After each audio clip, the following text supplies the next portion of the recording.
looking, throwing in the end zone. Montana, touchdown, John Taylor. Young to the air, Young to Jerry Rice, touchdown San Francisco. Young stumbles on the way back and fires up the middle. Pass is caught by Owens. Hello and welcome to the 49ers Plus podcast. I'm your host, Al Moriello, and this is your source for the most objective 49ers discussion and analysis, plus timely and entertaining sports and pop culture topics. And today, it's the big show, the full breakdown and lead into Super Bowl 58 between the 49ers and Chiefs. We're going to be talking about everything, the practice field conditions for the Niners, Kyle Shanahan at opening night, Pro Football Focus, Super Bowl player ratings, ranking the position groups of the two teams. We're going to be looking at stats for both teams from the 2023 regular season and how they improved or gotten worse during the postseason. We're going to look at how much more explosive the Chiefs were last year and discuss that game in Santa Clara where the Chiefs beat the 49ers. It was the first game that McCaffrey was with the team. We're going to examine the Chiefs' 6 losses. What are the commonalities in their 6 losses? We're going to be discussing why this game is not Purdy versus Mahomes. Specifically, we're going to be talking injuries, defensive adjustments the Niners could and should be making, what they need to do offensively to overcome this very good Kansas City defense, and I will give a Super Bowl prediction. There is no plus section this week. It is all Niners, all Super Bowl, all the time. So let's get right into it. Let's talk Niners. All right, so we have a lot to get through. I have a lot that I want to talk about. I tried to organize my thoughts, notes, content as logically as possible, but if you feel like it's bouncing around a little bit, I apologize. Let's start with the first in the timeline noteworthy news bit, and it was the fact that the 49ers practice facility at UNLV, University of Nevada, Las Vegas, outdoor practice facility, experienced a lot of rain, was considered spongy by the 49ers staff. It's a softer field than what they're used to practicing on in Santa Clara. The field is actually sod rolled over their actual turf field. Roger Goodell and the NFL said, unanimously, he had a board of, it might have been 15 or so people checking on the field, said it was unanimously approved. And at the time, San Francisco had some options. They could change their location of practice. They could work around the Chiefs' schedule. The Chiefs are practicing at the Las Vegas Raiders facility, which has multiple outdoor fields, but from what I understand, an indoor field as well, so they can avoid rain, whereas the 49ers cannot. And the Chiefs are unwilling to move anything they have schedule-wise to accommodate the 49ers. And I get it.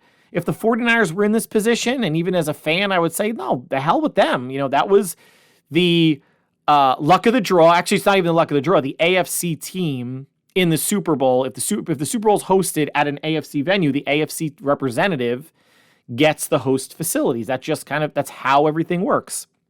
And they also get to choose what jersey they want, home or away. For whatever reason, the Chiefs, again, chose home. They had the home jerseys, the red jerseys, the first time they played the 49ers 4 years ago in the Super Bowl. So they went with red again. But if I were the Niners, I would not accommodate the Chiefs. I mean, it's an unfortunate thing about what's happening with either the weather or the sod or what's not what the 49ers aren't used to. And there was some discussion or consideration being given to after opening night on Monday night, I'm recording this on Wednesday, that the 49ers would potentially fly home to Santa Clara, practice there, and then come back whatever day it might be, Friday, Saturday, leading up to the game. But Shanahan at opening night said they're not going to do that. They're going to, deal with the conditions. It stopped raining there. The conditions have improved every day since Monday. It's not a safety hazard. So it's just something that San Francisco has to get through. Monday was a walkthrough anyway, and it was raining. It was not anything like an actual practice that would be happening today on Wednesday and Thursday, and I'm not sure if they're going to have another practice on Friday or if it would just be a walkthrough. But Shanahan did make those comments about the field at Super Bowl opening night, which I watched with my son. And watching it at the time, I was wondering the same thing that a lot of the people out in the social media verse were wondering. Was Kyle Shanahan buzzed? He wasn't slurring his words. He was sitting down, so he wasn't tripping over anything. He was speaking completely coherently, but it was a lot looser than what you hear in press conferences. I watched clips leading into the Super Bowl from 4 years ago, and he definitely seemed on Monday night much looser, smiling, seemed to have fun with things versus how he normally sounds, which is a fast talker, very direct. And he did look a bit stressed leading into the 2019 Super Bowl. So I wouldn't go so far as to say he was, buzzed. Listen, if he had a couple drinks before that and it relaxed him, or hey, I'm in Vegas, I'm going to have a beer, whiskey, scotch, whatever, some shots, good for him, because the game wasn't going to be played on Tuesday. If he did have a couple drinks, he's got a whole lot of time to sober up. I don't think that was the case, but it was still, if he did, I don't hold it against him. Everyone can have, as long as he didn't get to the point of getting sloshed and making, a fool of himself, let him enjoy it. It's a second time around. As much as we've been hearing about the Niners understanding the urgency of winning this Super Bowl, getting to the Super Bowl, now they're there, now winning it. The team they have, Brock Purdy on a very cheap rookie deal, Brandon Ayuk's deal coming up, among some other players they're going to have to make some decisions on. Everybody seemed to be in good spirits, smiling, enjoying the moment, and Shanahan should be one. And he was asked about Brock, about being a system quarterback, about being a game manager. And here was his quote. I'm paraphrasing this. I don't have it exact. But here was Shanahan's thoughts, which I've agreed with the entire time before Jimmy came to the Niners, certainly before Brock. Just the thought about quarterbacking in general. And here were Shanahan's points. The QB's main jobs are to execute the system that the whole team has been practicing all week and all year. And he needs to manage the game. He needs to make the right reads. He needs to protect the football. He needs to push the football downfield when needed. He needs to audible out of plays that don't look like they're going to be successful based on what the defense is showing. But quarterbacks also need to make plays outside the structure of the offense. When things break down, can a quarterback operate when things aren't ideal, when the pocket is collapsing, when they have to move off platform? Brock does all three of those things. He manages the game, he elevates the system, and he makes plays when things break down. I thought, whether he had alcohol in him or not, I thought it was a really well-articulated description of what quarterbacks need to do. And then when you add the cherry on top, someone like a Lamar, a Vic, a Josh Allen, people that can move, that can run, that's almost a fourth dimension type of element that is very prominent in their games. You watch Lamar, you watch Josh Allen, they're going to be good for 5 to 10 rushes a game. Brock's not going to be good for rushes. He's going to be good for scrambles, trying to keep a play alive. And he will always, not always, most of the time, the vast majority of the time, he will keep a play alive behind the line of scrimmage, looking to get the ball to his playmakers. Then if nothing's there and something's wide open, pick up 6, 10, 15, or as you saw in the NFC Championship game, 20 plus yards on 2 different carries. I think it's a very underrated part of his game, and I think it's a part of his game that he should embrace instead of making a risky throw or even throwing the ball away. Again, 2nd and 5 is better than 2nd and 10. Take what the defense gives you. And in terms of being a system quarterback, Joe Montana, 49er legend, Hall of Famer, 4 Super Bowl wins, said, I realized early on that I'm the mailman. I am the one that's delivering the goods to the people that are a whole lot more athletic than me. Jerry Rice, John Taylor, Roger Craig, Brent Jones, Dwight Clark. Joe Montana gets it. And it's not because he wasn't as athletic as Steve Young or Colin Kaepernick, some of the 49er quarterbacks that came after him. It's he understands his job as the ultimate facilitator. There's a reason why, guys, that in basketball, point guards are not the players that score the most on the team, nor are they the players that have the most rebounds. They should be able to score. They should be able to rebound effectively against other guards of similar size. But what are they? What's the job? Assists, dishing the ball, putting their players in the best position to score or move the offense. Quarterback is no different, but fantasy football, ESPN, YouTube, highlights are what draws people in and gives people the idea of what makes a great or elite or an above average or a very good quarterback. Brock Purdy did more with his legs in the NFC Championship game than Lamar Jackson did in the AFC Championship game against the Chiefs. Only scored 10 points. Threw a back-breaking interception when he couldn't. It was a terrible read. I'm not saying Brock Purdy is a better quarterback or comparing, the two in terms of athletic ability. But you saw one rise to the occasion, and you saw another quarterback do what he always does, flame out in the playoffs. Now, San Francisco, being a 1.5 or 2-point favorite, depending on what sportsbook you're looking at, is now favored in all 20 games this season. The only time that's happened was along with, most recently, the 2021 Kansas City Chiefs, who lost in the AFC Championship game that year to the Bengals, and the 2007 Patriots, who lost in the Super Bowl to the Giants. So that's not fantastic company to be in. It doesn't mean anything for San Francisco odds winning this game. But San Francisco also beat every NFC playoff team this year. It's something I should have mentioned last podcast. Philadelphia, Dallas, Green Bay, Detroit, Tampa Bay, and the Rams. So there's something to be said for being a team that Vegas thinks is a better team than what you're going up against. And then when you're strapping up the helmets, the cleats, the uniform, everything, you're going out there and beating teams that either deserve to be in the playoffs because they have wins beyond that or were in the playoffs.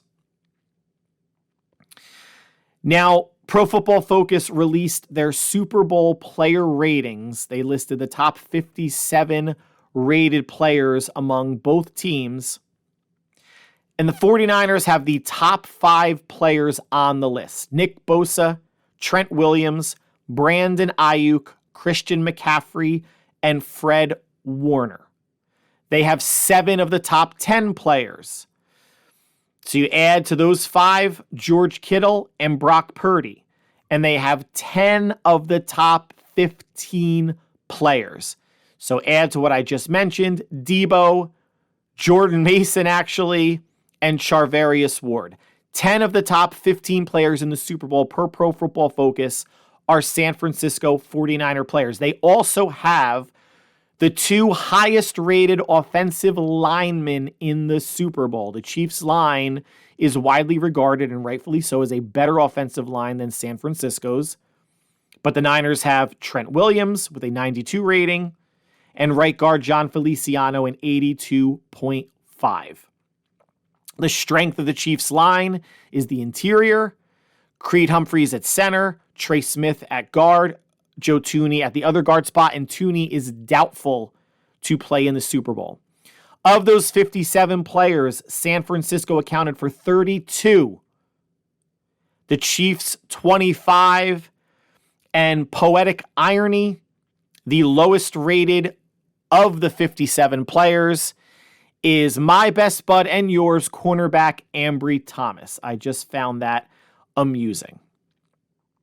What does this mean? Not much. It just means that based on Pro Football Focus's metrics, the 49ers have the most top-end players and the most highly rated players overall. And maybe this in part is why San Francisco is a 1.5 or 2-point favorite over the Chiefs, but it also could be because the sports books took so much action on the 49ers going into the season to win the Super Bowl that in a way, favoring San Francisco over the Chiefs was a way of getting more action on Kansas City to balance the sportbook's liability should the 49ers win. And it's projected that so much money is coming on the Chiefs, either straight up on the money line or getting the 1.5 or 2 points, that should the Chiefs win in either scenario,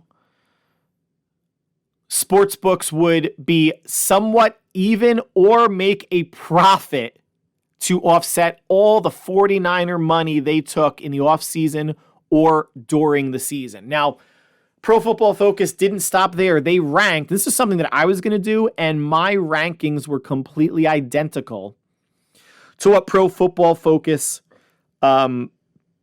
showed me. And again, this is why you come to this podcast. Again, the most objective 49ers discussion analysis. And I know it's easy for me to say after the fact, but I had my list. I cross-referenced it with Pro Football Focus's, and it was identical. They gave a brief write-up, about a paragraph or two, about each position group. And they gave who had the advantage. I'm just going to go over the advantages. At quarterback, the Chiefs have the advantage. Patrick Mahomes is the best player in the league. Brock Purdy had a statistically better season, but obviously you're going to give the edge to Patrick Mahomes in his 4th Super Bowl in 5 years. Running backs, San Francisco.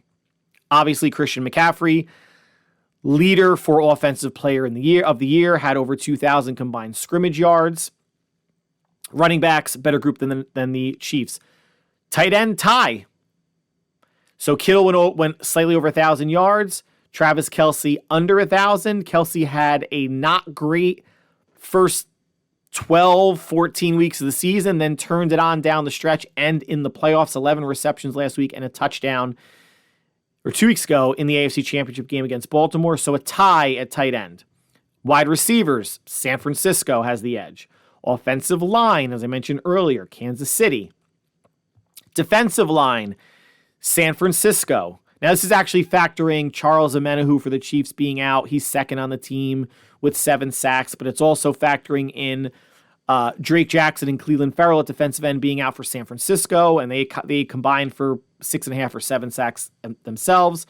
But as a unit, the D-line better with the starting 4 and deeper for San Francisco. Linebackers, San Francisco. Greenlaw and Warner, the best 1-2 combo in the league. Cornerbacks, San Francisco, Trent McDuffie and L'Jarius Sneed, and I'm blanking on their nickel corner, are better than Charvarius Ward, Ambry Thomas, and Diamador Lenore. Obviously, Ambry Thomas brings that average way down. And safety, the edge was given to San Francisco, even with Talanoa Hufanga out.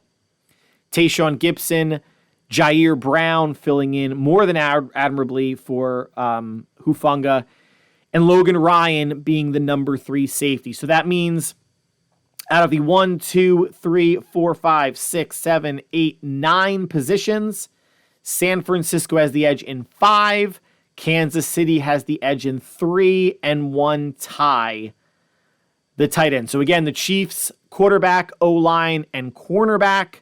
The Niners, running back, wide receivers, D-line, linebackers, and safeties. And the tie was at tight end. And there's so many people picking Kansas City. And I think rightfully so for what the defense has done. I think you've seen the stat that over the course of the whole season, they're only averaging 7 points allowed on defense, which is a ridiculous stat. You have Patrick Mahomes. You have Travis Kelce. You have Chris Jones. You have Andy Reid. You have a good secondary. But I think what these Pro Football Focus rankings, position group rankings are showing is what people were saying for the vast majority of the season, that the Niners are the best team in the NFL. Their path to the Super Bowl was much more dramatic than Kansas City's. Kansas City beat Miami.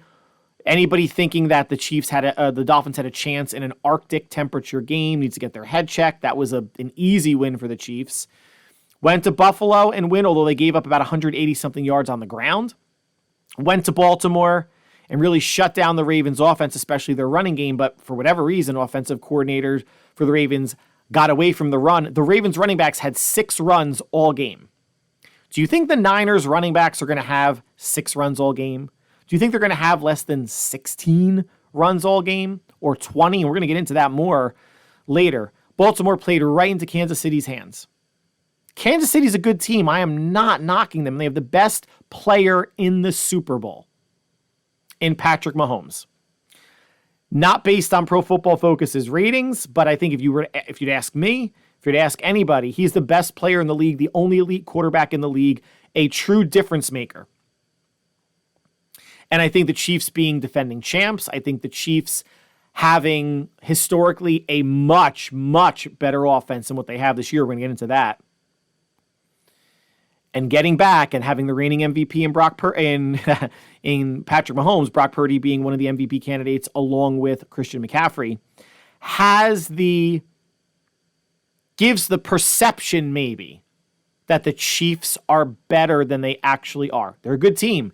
They deserve to be here.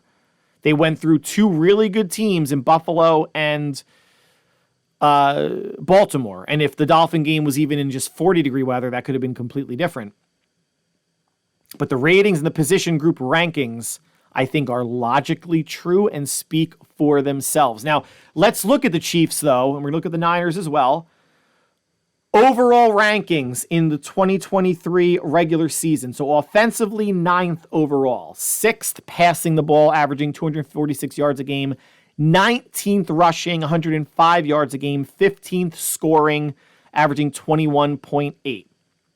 Defense overall, they're 2nd, 4th against the pass, 176 yards, 18th against the rush, 113 yards, and 2nd in points allowed, 17.3. Now, these numbers, some of them, improved during their 3-game postseason. Offensively, they averaged 363 yards a game. We're not going to get into ranks. Passing, the yards, they went down from 246 in the regular season to 236 in the playoffs. Rushing, they improved from 105 a game to 127.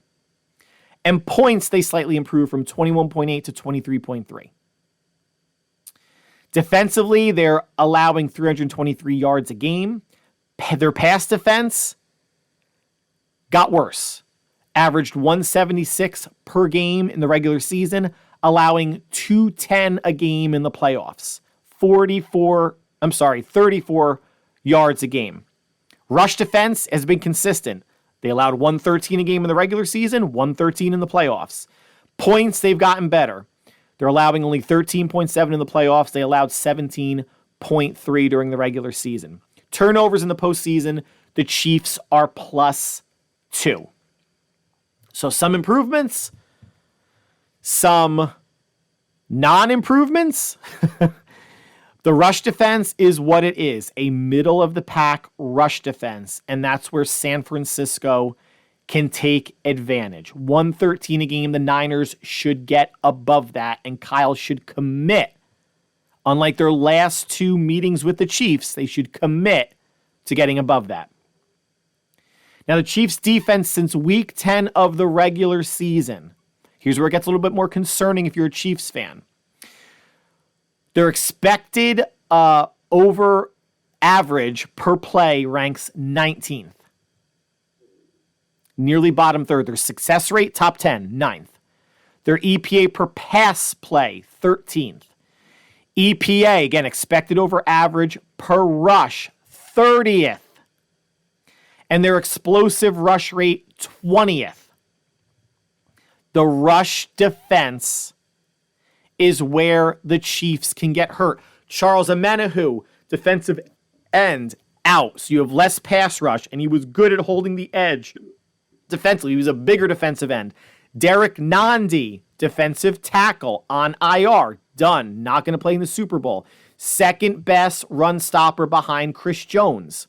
They still have some big boys, some beefy bodies, but 2 big main contributors on this D-line gone. Now, I want to compare the Chiefs of this year to the Chiefs in 2022 when they did win the Super Bowl, beat the Eagles, what was it, 38-35? And they beat up on the 49ers in Santa Clara. We're going to get into that. Here's where the Chiefs are still, I think, where perception is overruling reality. Chiefs by far and away had the number one offense last year. This year they're 9th. They had the number one pass offense last year, averaging 298 a game. This year, 246. 236 average in the playoffs.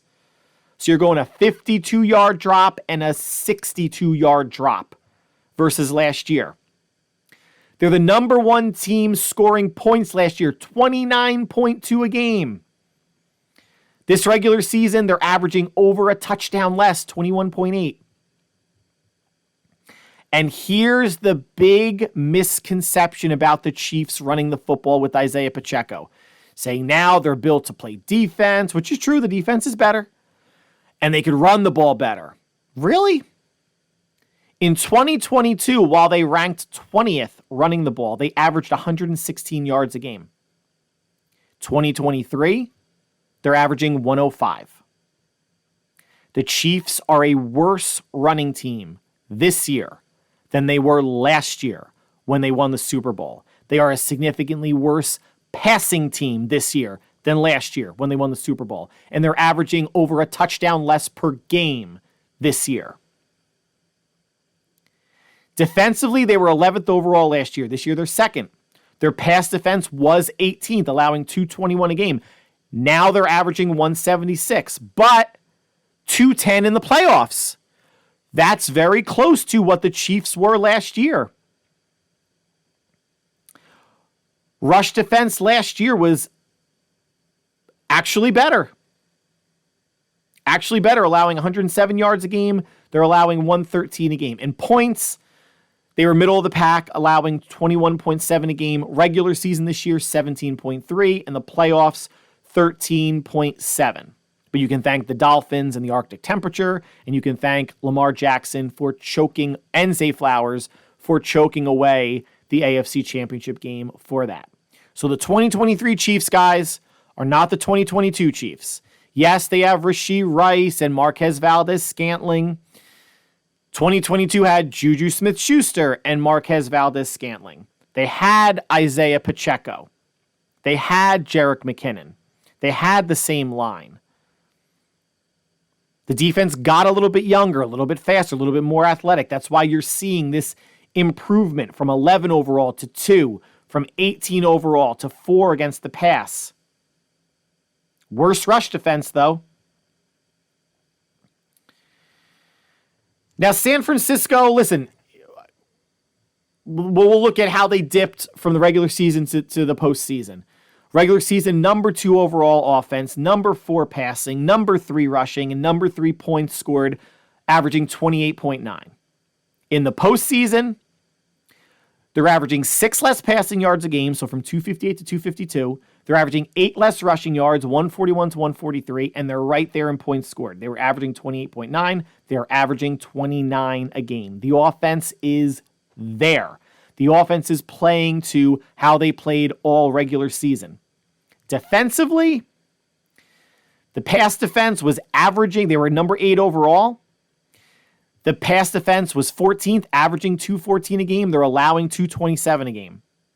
The rush defense, which was number 3, averaging 90 yards allowed a game. In 2 playoff games, they've gotten shredded, 159 yards on the ground per game against Green Bay and Detroit, although better in the second half against the Packers. Much, much better in the second half against the Lions. Lions, I think I had 134 rushing yards in the first half and 46 in the second half. Points allowed during the regular season, 17.5 per game. That was number 3 in the playoffs, 26. They know what they have to tighten up. Steve Wilkes has talked about it. Chase Young, Eric Armstead, Javon Hargrave, Fred Warner, Dre Greenlaw, Charvarius Ward. They know what they have to tighten up. Whatever adjustments Wilkes made at halftime against the Packers and the Lions, he's going to need to make mid-first quarter or at the end of the first quarter against the Chiefs. You cannot wait until halftime against an Andy Reid and Patrick Mahomes-led offense, even though it's not nearly as good as it was in 2022. One thing I glossed over, I didn't even mention, Chiefs during the regular season, turnover differential, -11. Niners during the regular season, +11. That's a 22 quantity difference in turnovers. Niners got 22 more turnovers than the Chiefs. In the playoffs, Chiefs are +2. Niners are also +2. Chiefs are a defense that has over 56 sacks. Again, 7 of them are gone because no Charles Omenihu, no Derek Nandi, who didn't really have any sacks but was a good run stuffer, and only 8 interceptions. They do not turn the ball over a lot. I think the Niners had 22 picks, Chiefs 8, so 2/3 fewer interceptions nearly than San Francisco. Let's look at the Chiefs' losses now. Lost week 1 against Detroit. That was without Travis Kelce. And week 1 is a coin flip game anyway. We didn't know how good either team was going to be, and it turns out that each team was as good as we thought they were going to be. They lost at Denver. They lost at home to the Eagles, at the Packers, at home to the Bills, and at home to the Raiders in a game where they were still in the hunt for the number 2 or number 3 seed. Now, what happened during these games? During these 3-6 losses, they only averaged 16.8 points a game. Detroit, not a great defense. Denver, not a great defense. This year, Philly, terrible defense. Packers, not a great defense. Buffalo, okay defense. Raiders, not a good defense. And they never scored in these 6 losses more than 20. Every game, the turnovers were either tied or Kansas City had more. Basically, it was just the Lions game where the turnovers were tied. Every other game, the Chiefs had more turnovers. Every team playing the Chiefs that beat them had at least 25 rushes. The average during those 6 games, 30.5 rushes for 131.5 yards. Almost 4.5 yards a carry. In 4 of those 6 games, Kansas City was held under 100 total rushing yards. Mahomes, during those 6 losses, averaged 226.5 yards in total, 7 touchdowns and 7 interceptions. Pedestrian. Against average or worse defenses. Pedestrian. And let's remember that last loss against the Raiders was at home against an Aiden O'Connell at quarterback led Raiders offense without Josh Jacobs. Aiden O'Connell was 9 of 21 for 62 yards, and they still beat the Chiefs. Now, the Raiders did get some defensive scores. That always helps.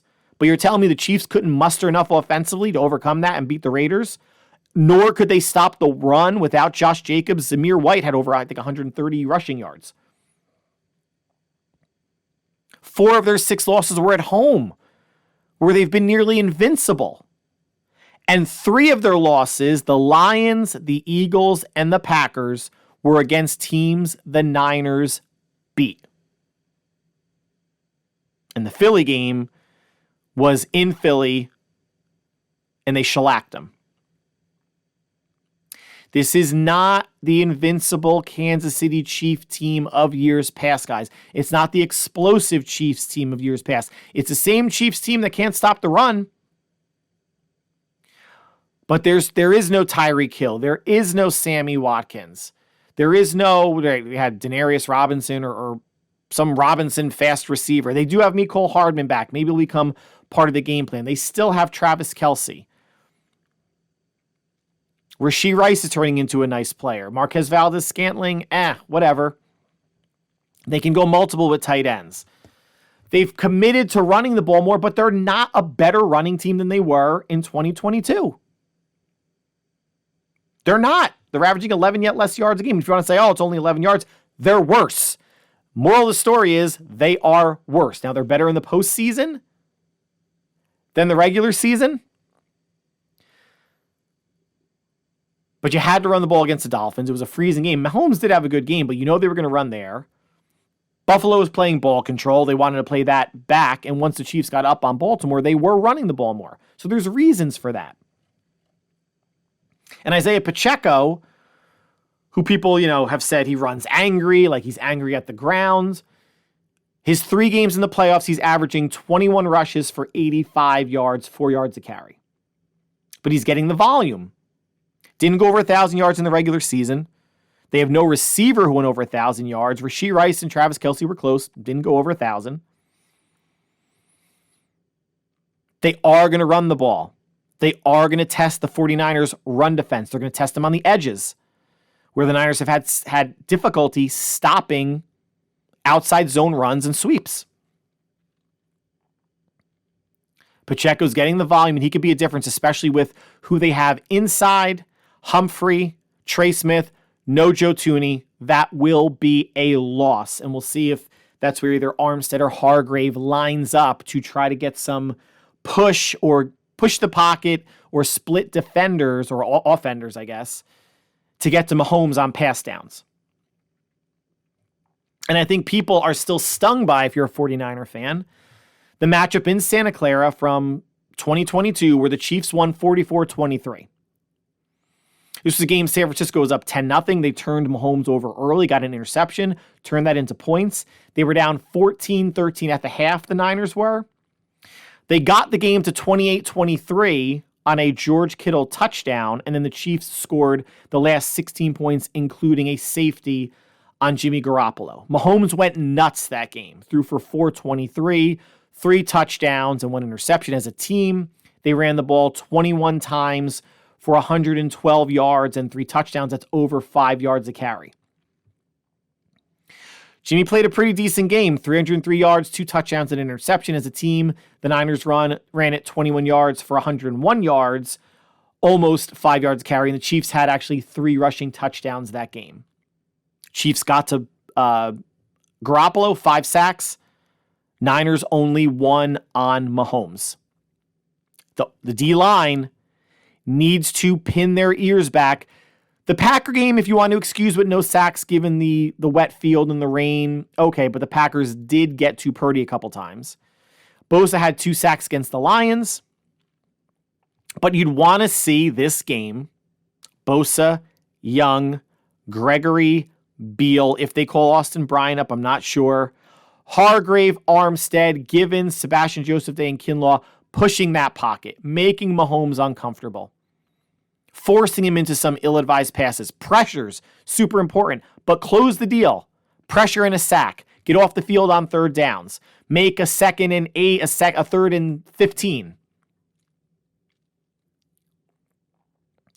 But what I want to stress too is, as much as advertisement, marketing, people talking about it are going to build this game as it's Purdy versus Mahomes, Mr. Irrelevant versus 2-time Super Bowl champion and MVP, it is not Purdy versus Mahomes, guys. It's Purdy versus the Chiefs defense and Mahomes in the offense versus the Niners defense, and Purdy in the offense versus the Chiefs defense. This is not tennis. It's not golf. It's not swimming or any sort of Olympic event where it's a one-on-one thing. It's not that. There are a lot of variables to take into consideration. Niners O-line, Chiefs D-line, the secondaries versus the receivers, how good of a running game each team can have, how much each team can stop the run. It is not one player versus the other, as much as the marketing and everybody wants to tout it. And if it was a one-on-one skills competition, maybe accuracy, deep balls, whatever, Mahomes would be a ridiculous favorite. But it's not that. And this regular season, Brock Purdy beats Patrick Mahomes in passing yards, completion percentage. He's thrown 4 more touchdowns than Mahomes. He's thrown 3 less interceptions than Mahomes. He has a better QBR than Mahomes, 72.7 to 63, and a much better QB rating than Patrick Mahomes, 113 to 92.6, a 20-point rating difference. That means something. Having a nearly 10-point difference in QBR means something because, again, QBR is a newer stat put out by ESPN that takes into account more than just passing touchdowns, yards, interceptions, completion percentage. It takes into account big plays. It takes into account running, first downs, moving the sticks, situationally, second downs, third downs, fourth downs if you potentially go for it. All the ways a quarterback can impact the game. Purdy has a significant edge over Mahomes this year and this year only. Don't misunderstand what I'm saying. I'm not saying Brock Purdy is a better quarterback than Patrick Mahomes. He's not, guys. And I think everybody should be comfortable enough as a Niner fan to say that. But Brock Purdy had a better year than Patrick Mahomes.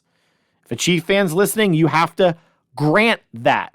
Purdy's an MVP candidate this year. Mahomes isn't. And Purdy's a more viable candidate than, or more, we'll use the word viable, candidate than Josh Allen. Should not be on that list at all. I guess they just needed a fifth and they put someone on there because of his running. Remember, Bills got better when they asked him to throw less. It's a fact. Look up the stats and look up where the wins are happening. And Dak Prescott, very good regular season. Garbage in the playoffs. Garbage when it matters, right? Same with Lamar Jackson. Remember, guys, Lamar Jackson, 24 touchdowns, 7 interceptions. Purdy, 31 and 11. Yes, Purdy doesn't have the run and the legs and the ooh, ah, whatever. But when it mattered most for Lamar Jackson, and MVP is not a postseason award, ballots are cast before the postseason starts. All that electricity, that explosiveness, that agility, movement, best player, best athlete on the field stuff that Lamar Jackson is and brings to the table evaporates during the playoffs. It evaporated wasn't there in the first half of the AFC Championship game. Now, granted, the divisional round where they beat the Texans. Texans only scored 10 points. 7 of them was on a punt return. You knew watching that game the Ravens were going to pull away. Choked against the Chiefs. Now, I mentioned the Chiefs are down 2 defensive line players, Charles Omenihu and Derek Nandi. How this will affect the run defense? It will. It's affected the run defense for, the last number of, however many weeks that Nandi's been on IR. Omenihu went out in it was either the championship game or the divisional round, and Nandi was put on IR, was injured during the regular season and was put on IR either the tail end of the regular season or when the playoffs began. The Chiefs are 7-6 when teams run for at least 110 yards against them, and they're giving up 4.5 yards per carry during the regular season. 7-6, barely above 500 when teams run for 110 or more. Niners got to get there. Kyle's got to get there. Kyle's got to stay committed to it because you can imagine Spagnuolo is going to do something. He's going to do something to force Brock Purdy to beat them. They know they have McCaffrey. They know they're going to try to run the ball. Chiefs are probably going to try to take away the run, right? It's going to be too difficult to take away Ayuk and Debo and Kittle and Jennings and McCaffrey out of the backfield. Too difficult. And Juszczyk as a receiver. So what do? You take away the run the best you can, and you make Brock Purdy be the one that beats you. Problem is, Brock Purdy's a top 5 quarterback in every basically situation where a team can play defense. Man, blitz, zone, third downs, deep throws, completion percentage, intermediate throws, short throws. He can beat a team any which way. Now, he could also have, and it's only one game, and here are where the pundits are going to say, the anti-Brock Purdy people, well, he had a 4-interception game against the Ravens, so we know he can do it. We know he can implode. One game against the 25 he started, guys. 3 of those balls were tipped. That first drive against Kyle Hamilton, bad read. Safety for the Ravens picked it off, bad read. Other 3 picks were tipped. There's still interceptions. They are the reason why he's not MVP. If he just threw 1 interception, the one to Kyle, and the other 3 tipped ones hit the ground, but they still lost the game by 14 or 7 or 10, Purdy would be the MVP. 31-8 is a lot different than 31 touchdowns and 11 interceptions. Don't mistake it. Brock Purdy lost the MVP that game. Lamar Jackson didn't do anything to win it. He didn't have a great game against the Niners. I think he threw for 250, and he had one run where any one of us could have made that run because it was wide open for 30 yards. I'm not downplaying his greatness, but when you compare Lamar Jackson's MVP year a couple years ago to this year, they are not the same. You know that picture, that meme you see, like these two pictures? Well, find all the differences between these two pictures. One is different than the other. These MVP candidacies are not the same for Lamar Jackson. Where's the 50 touchdowns that Mahomes threw? Where are the big years, the 5,000 yards I think that Brady had when he won MVP a couple years ago? It's not there. Listening to the Rich Eisen show, every time a quarterback has been in like the top 3 or top 5 of as many statistical categories that Brock Purdy is in, that quarterback has won MVP. But he's not going to. There's Purdy bias. The team he's on, the coach he has, the players he has, where he was drafted. If the where he was drafted was changed to a first-round pick, Purdy would be MVP. He would. The bias is ridiculously real. And it would be poetic justice, irony worthy of the drama, if he either lights up the Chiefs or has a really, really good game. Maybe doesn't like light up his like 4 or 5 touchdowns. I don't think he's going to get there. But, 2 touchdowns, no interceptions, maybe 3 touchdowns and 1 pick. Niners win, he wins MVP. Remember, Patrick Mahomes won MVP first time around in the Super Bowl with the Niners, 2 touchdowns, 2 interceptions. And he did run one in. But didn't have a touchdown in the Super Bowl till the fourth quarter. Defensively, let's talk about the defense for the Niners now. What are some adjustments that they need to make? We talked about it. They need to tighten up the run D. They know that. They know the Chiefs are going to test them. They know Isaiah Pacheco is a hard runner. They have to gang tackle at times. They know they have to set the edge and not have Nick Bosa or Chase Young blocked by a receiver. And the effort or lack thereof at plays showed up on film. And the biggest, the person that I think had the biggest fault with that was Chase Young. A couple times you just saw him not hustling, and it's been addressed by coaches to everybody. It's not a Chase Young only thing, guys. It's been addressed by everybody, to everybody, as a unit. Kyle Shanahan said it a couple weeks ago. The worst thing you can do is assume someone else is going to make the tackle. Rally, especially when you have a hard runner like Pacheco, someone who is great at yards after the catch like Rashee Rice. Travis Kelce, not a fast dude, but a big dude, tough to bring down. Rally to the ball. And I mentioned there's a 43 yard per game increase from the regular season average to the playoff average. And granted, it was a small sample. If the Niners played 3 games and they tightened it up, that could have been, dropped to under 120 yards a game. But regardless, a noticeable increase in run D that didn't get tightened up until the second half, and against a team and a quarterback and a coach that the Chiefs have, you can't wait till the second half to make adjustments. San Francisco this season, 67.6% of their snaps, passing snaps, were played in zone. And most of the time they played cover 3. 35% of their passing snaps were cover 3. That seems to be Mahomes' kryptonite. Mahomes this year versus cover 3, 5 touchdowns, 5 interceptions, an 86.5 rating. Pedestrian or worse. When they come after the quarterback this year, the 49ers blitz rate is 18%, third lowest in the league. And their pressure rate on quarterbacks or against quarterbacks is 21%, which is middle of the pack in the league. This is Shanahan's influence.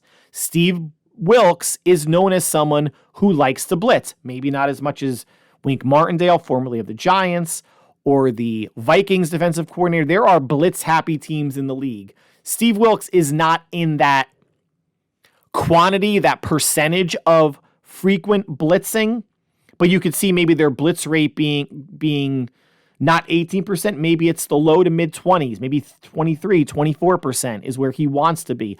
Shanahan wants to play cover 3 shell and rarely bring pressure, believing that his best chance to win is getting pressure with the front 4 and dropping 7. That's fine, but again, perception. The perception is this front 4 is as good as years past. It's not. The pressures are there, at least for Nick Bosa. He's leading the league in pressures. The sacks are not. Pressures don't lead to as many third down stops as sacks do. They just don't. Or as many interceptions or turnovers. Ill-advised throws, throwaways.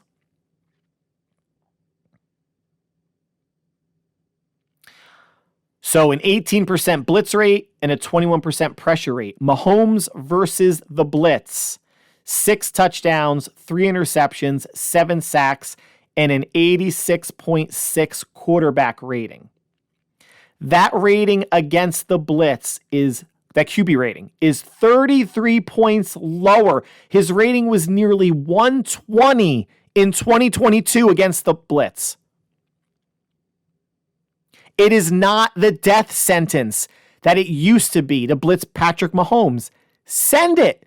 Even if it's just a 5th, or you want to get crazy and send a 6th and play coverage underneath or man up underneath, don't assume that the front 4 is going to get there. Here's the problem I have if Wilks or Shanahan want to play bend but don't break. A bend but don't break defense can work with 15 or so quarterbacks in the league, because they'll eventually make a mistake. They'll eventually make a bad throw, an incompletion, a low throw, a throwaway, whatever it may be. 15-ish quarterbacks, or maybe even if you want to say up to 20 quarterbacks, that approach will work against. It will not work all game against the best quarterback in the league. He'll take what the defense is going to give. They'll chip away. They'll throw underneath to Pacheco or to Kelsey or Noah Gray or another tight end or McKinnon out of the backfield or Clyde Edwards-Helaire out of the backfield. Mahomes is 4 more years seasoned now than the first Super Bowl, and he understands what his offense is and is not. Pressure him. And Mahomes, behind that good offensive line, again, probably without guard Joe Thuney, was sacked on only 10.4% of pressured dropbacks. That is the second lowest rate in the NFL. Even when he's pressured, throwaway, he could break the pocket. There's no guarantee you're going to get to him. But again, versus the blitz, his rating is 86.6. Versus cover 3, 86.5. Combine those. Cover 3 blitz. You'd have to imagine that his rating would be even lower than 86.6. It's not the death sentence. Don't be afraid to come after Mahomes. Are they going to play a 5-man D-line on running downs to slow down the run?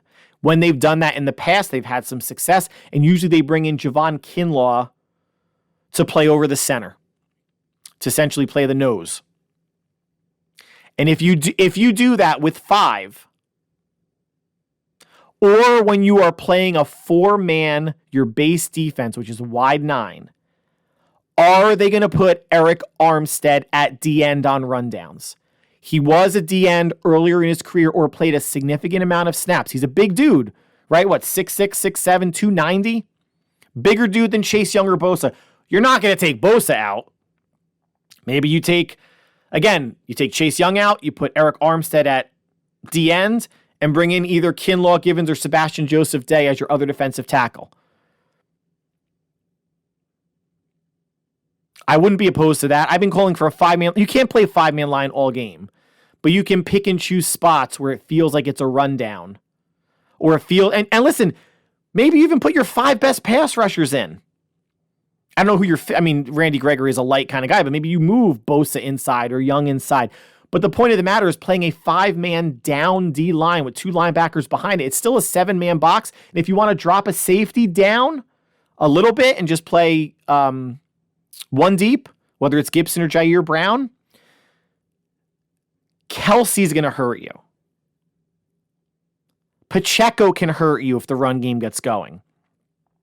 Is Rashee Rice, Marquez Valdes-Scantling, any of their other receivers really going to hurt you? I would challenge them. Even if you're playing zone, play up. No need to give him 9 yards cushion. Give him 2 or 3. You don't have to play press man, but play up. Challenge. Again, this is not last year's Chiefs. This is not 2019's Chiefs. Different team. Different offense, not nearly as explosive. And a crazy thing I'll throw out there, which I know isn't going to get done.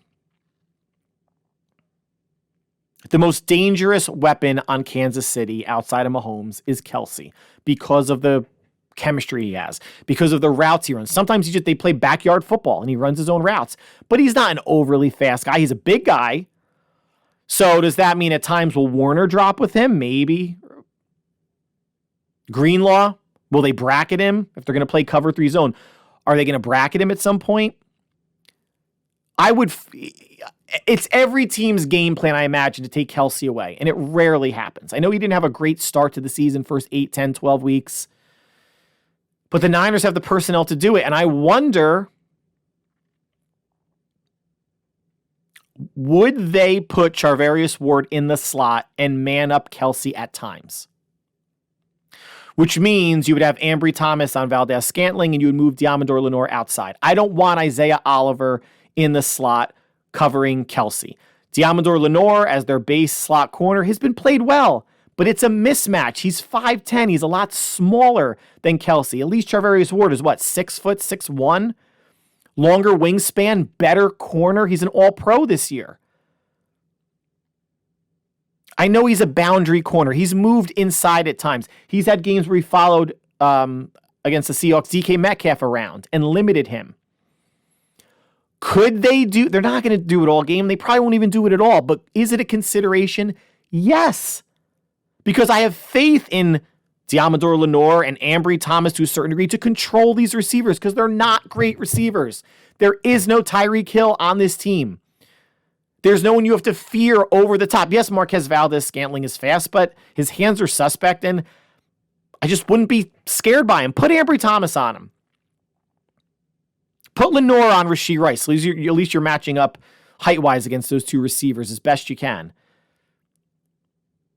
Yes, Ward could take away one of those receivers or really limit him, but it's Kelce, and Kelce can kill them. It would be death by 1,000 cuts, guys. 5 yards here, 7 there, 12 there. Keeping drives alive because of the chemistry, because of the backyard football. I would like to see, at times, I'm not going to give you a percentage, but I would like to see Charvarius Ward on Travis Kelce during this game. Maybe it's just third downs. Offensively, you've heard it all, guys. Brock Purdy's not that good. It's the weapons. It's Shanahan. It's this, that. It's McCaffrey. It's this, that, and the other thing. Here's what we know. With Brock Purdy at quarterback, the Niners are 20-5. And they average 29.2 points per game. That obviously the 5 games counts losses. It counts the 3 games, Cleveland, Minnesota, Cincinnati, where they only scored 17. It counts the Baltimore game. When San Francisco scores at least 20 with Brock Purdy at quarterback, they've won all 20 games.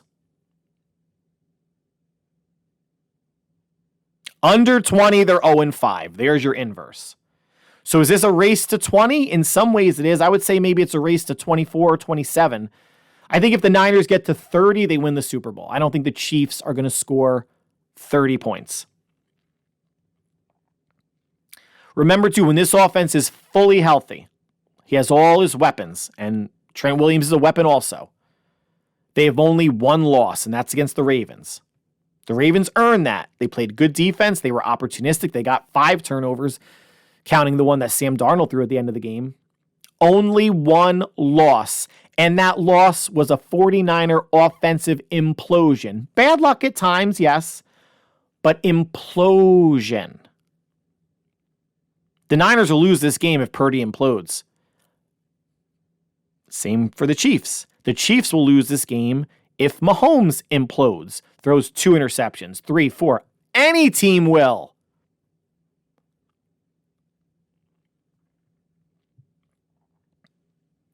Run the ball, Kyle. Get to 30 plus. You know what's ironic? Their previous 2 games against the Chiefs, Super Bowl and last year in Santa Clara, averaged 21 carries. Your running team, Kyle, run first. 30 carries will win you the Super Bowl. Remember the stat I showed in the Chiefs spoke in the Chiefs' 6 losses, every team ran for at least 25, and your average was 30.5 carries per game. There's your magic number. Make it 31, because you can't have a half a carry.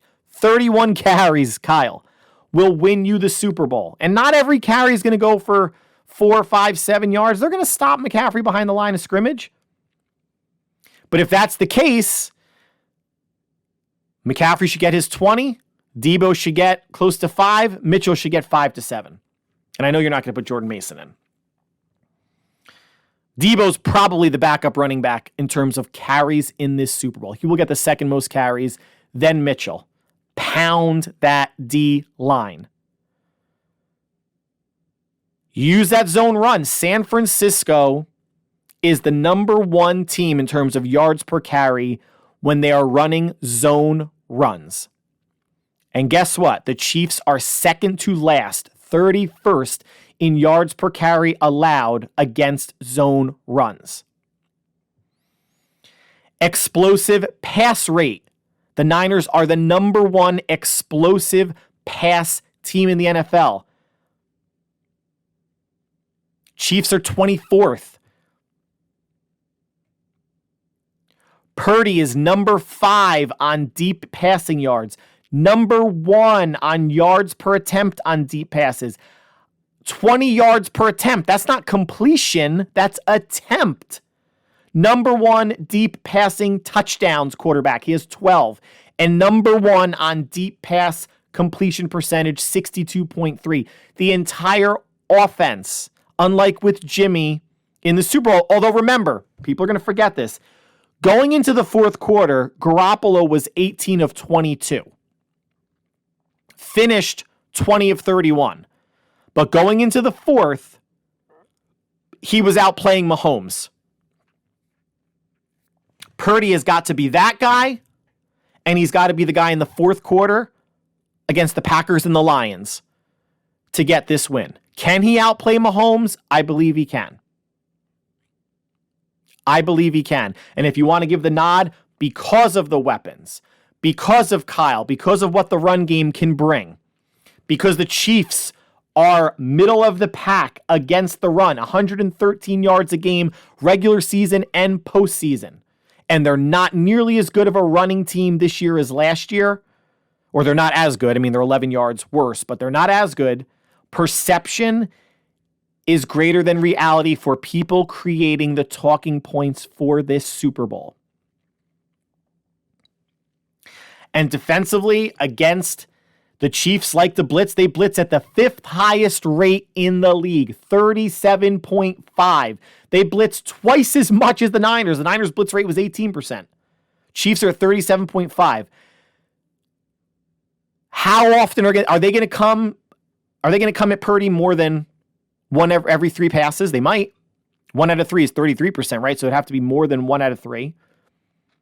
Purdy is the best quarterback rating in the league versus the blitz, 132.3.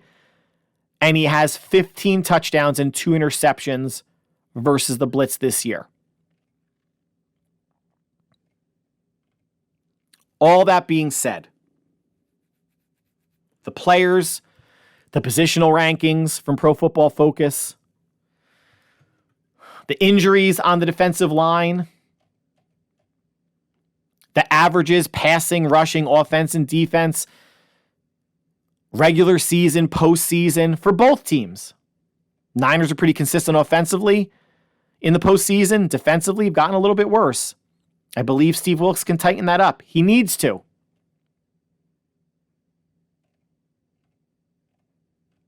I think San Francisco is going to win this game 27-24. I think Brock Purdy has a very good chance to be MVP, as does Patrick Mahomes. If I'm predicting a field goal game, it could go either way.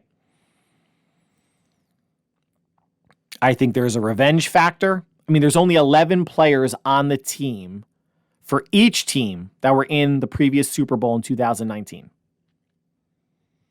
The Niners know they were 6.5 minutes, 7 minutes away with a 10-point lead from winning that Super Bowl, and it fell apart. Offensively and defensively in the fourth quarter, it fell apart. This is a team under Wilkes that has been shown defensively to be able to make second half adjustments. Doesn't look great in the first half. Second half looks a lot better, but you can't get down like that defensively. You have to adjust quicker. Offensively, you've got to get off to a quick start. Doesn't have to be a touchdown, could be a field goal. Get points on the board, your first drive. Make Mahomes play from behind. That's what they want the Niners to do, because historically they are not a good come-from-behind team under Kyle Shanahan other than the past 2 games in the playoffs against Green Bay and Detroit. Can the Niners start fast? I think they can. Can they control the Chiefs' passing game outside of Kelsey? I think they can, and I would love to see, again, double coverage, bracket coverage, Charvarius Ward on Travis Kelsey. The Chiefs go as Kelsey goes. Make no mistake about it. And the Chiefs are not as good of a run team as the media would have you believe. A lot of people out there that are wishing for Purdy to fail or hoping Purdy fails. Like, that's going to prove anything to you guys. And I don't think anybody is listening is hoping Purdy fails. Purdy losing the Super Bowl, is that your moment to say, he's not that good. See? Got to a Super Bowl. Is one of 5 MVP candidates. Had the best 49ers passing year ever. This is a team with Joe Montana and Steve Young, back-to-back Hall of Fame quarterbacks. This stuff does not come easily. It's not a legacy game. It's not a told you so game. It's not anything for Purdy if they lose. But if they win, and they will win, and they will only win, I think, if Purdy has a good to great game. And I don't think, 27-24, is that a shootout? I don't know. I mean, I think the over-under is 47.5. So that would go over. But he doesn't have to throw for 350. Doesn't have to throw for 4 touchdowns. Doesn't have to add 50 yards on the ground. Anything on the ground is gravy. Keeping drives alive is more than gravy. It's imperative to getting points, not punting, not giving Kansas City an extra possession, not losing a possession yourselves. I think the 49ers have been the best team for the vast majority of the season. They had a hiccup midseason, lost 3 games, lost to the Ravens on Christmas night. The final game of the season against the Rams doesn't count. And they showed and dug deep in the playoffs, coming back and getting stops when they had to. Remember, guys, this just wasn't Purdy or McCaffrey or special teams scoring points and, they overcame and won. They scored points against Detroit a lot in the second half. But the reason why they overtook Detroit was because the defense stopped them. The defense got a turnover. Defense got 2 turnovers against Jordan Love by Dre Greenlaw. This is not all on Purdy. The offense and defense have to work hand in hand. Defense at times give good field position, get a good stop. Offense cash in. I don't think this is a control the clock game like it might have been the first time against Mahomes. But if you can get, again, Kyle, the number's 30. Don't get so enamored with the pass game like you do at times. And it's the trust you have in Purdy. I get it. But you have the offensive player of the year. A good offensive line. a D-line that's missing players, a run defense that's middle of the pack. You know they're going to come out and try and stop it. Break their back. Break their will to stop the run, and then have the pass and play action flow off of that. I don't believe you should come out throwing in this game. Because if it's an incomplete pass on first down, or the first drive, I guarantee it's going to be another pass on second down. And if that's incomplete or a short pass, then it's definitely a pass on third down. You don't know what McCaffrey, I forget saying Mitchell, you don't know what McCaffrey is going to give you on a first down run. Could be nothing. Could be 2, 4, 7, 15, 30 yards. You don't know. You can say that about pass plays. I get it. Come out wanting to establish the run and enforcing your will on that D-line and defense. That is the way you can break a defensive team's soul, by committing to the run and gaining yards with it. Could teams get disheartened by big pass plays and play? Sure. But if you want to take a team's soul, you run the ball like you did in the 2019 championship game against the Packers with Mostert, and you stood with it. You stood with it. You stood with it. You did not get away from it. If you're having that much success, I would stay with it.